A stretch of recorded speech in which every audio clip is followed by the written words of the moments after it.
This is Ben, and today we'll be going over my principle, which was integrity of data and methods. So this is kind of broken down into two main points: the integrity of data and the integrity of the method you use to acquire and sort through your data. So if you look in the top left, I'm talking about the integrity of our data.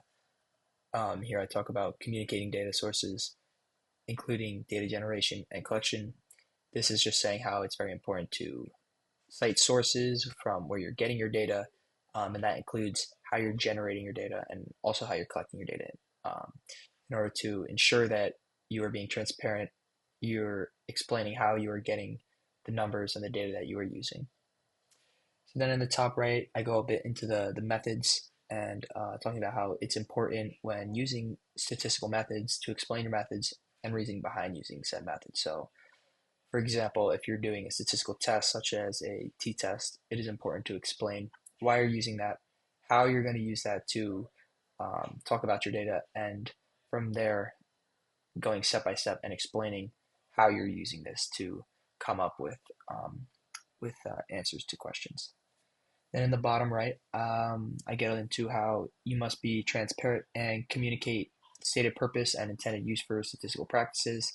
This is just talking about why you're using specific data, and what you're trying to gain out of it, how you're trying to use it, manipulate it, sort it in order to come up with answers to statistical questions and use it in your statistical practices. And then lastly, in the bottom left, I go deeper into how you must do your absolute best to give correct data and fix promptly when data is incorrect. And this just goes back to integrity of data. We should not be putting out data that we believe is wrong or we know is wrong. And so it's very important to double, triple, quadruple even check your data before making any conclusions and posting anything about your specific data. And in the event where you do have errors, it is important to fix them promptly because we need to be giving out data and solutions that are correct and that we believe in, and not just um, things that we might know are wrong, because then we're messing with our integrity of our data. Yeah, so that's all from me. I hope you enjoy my presentation. Thank you.